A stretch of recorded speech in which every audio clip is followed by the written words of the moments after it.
बिहार चुनाव से पहले बड़ा प्रशासनिक फेरबदल हुआ है। सरकार ने 3 आईपीएस और 93 डीएसपी का तबादला कर दिया है। लगातार तबादलों का दौर जारी है। आपको बता दें कि हिमांशु शंकर त्रिवेदी बने हैं एसपी नागरिक सुरक्षा, अशोक कुमार सिंह बने हैं एसपी मानवाधिकार आयोग, रवीश कुमार को बनाया गया है एसपी कार्मिक 2 पुलिस मुख्यालय का।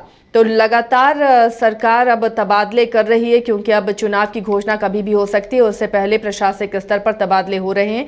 इससे पहले कल सामान्य प्रशासन विभाग ने 7 सीनियर आईएएस का ट्रांसफर भी किया, जिसमें मुख्य रूप से पटना आयुक्त डॉक्टर चंद्रशेखर सिंह का नाम भी शामिल है। डॉक्टर चंद्रशेखर सिंह को मुख्यमंत्री सचिवालय का सचिव बनाया गया है। साथ ही उनके पास बिहार राज्य पुल निर्माण निगम लिमिटेड का भी प्रभार होगा।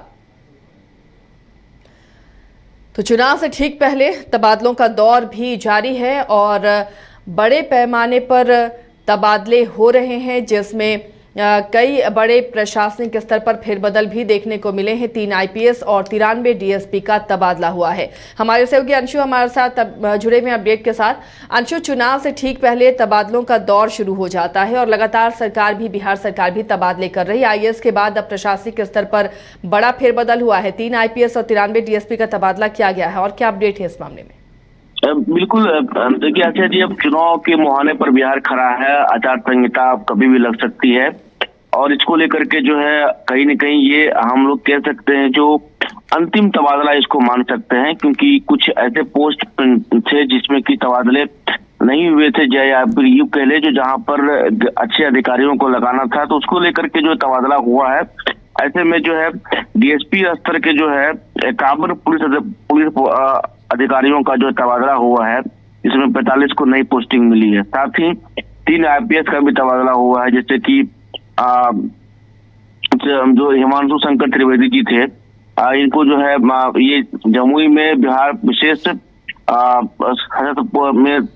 तैनात थे, तो इनकी पोस्टिंग हुई है। उसके बाद अशोक कुमार सिंह और रवीश कुमार, जो 3 जो आईपीएस अधिकारी थे, इनका पोस्टिंग अलग अलग जगह पर हुआ है। और उसके बाद जो बृहद पैमाने पर हम ये कह सकते हैं जो 51 पुलिस पदाधिकारी, जो मतलब डीएसपी स्तर के जो पुलिस पदाधिकारी थे, उनका तबादला हुआ, इसमें कि 45 को नई पोस्टिंग दी गई। तो बिल्कुल ये बिहार जो है चुनावी एक मुहाने पर खड़ा है। आचार संहिता कभी भी यहाँ पर अब लगाई जा सकती है। इसको लेकर के हम ये कह सकते हैं जो ये अंतिम तबादला था। और इससे पहले भी आपने देखा होगा जो कुछ दिन पूर्व ही कई विभागों में तबादला हुआ है।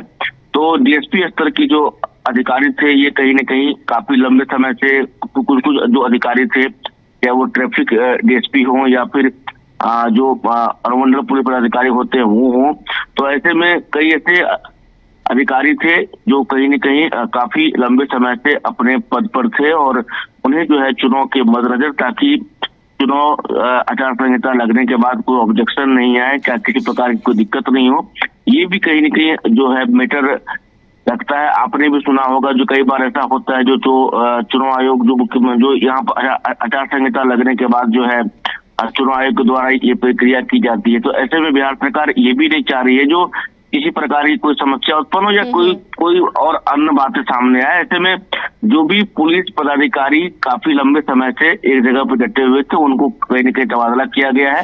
उसमें 30 आईपीएस भी हैं और 51 जो है टीएसपी हैं। जी चलिए अंशु, बने रहिए हमारे साथ, आगे भी आपसे अपडेट लेंगे। तो फिलहाल इसे आखिरी तबादला माना जा रहा है चुनाव से पहले, क्योंकि अब कभी भी चुनाव की तारीखों की घोषणा हो सकती है। इसे लेकर जितने तबादले होने थे अब तक ये माना जा रहा है कि तबादले अब हो चुके हैं।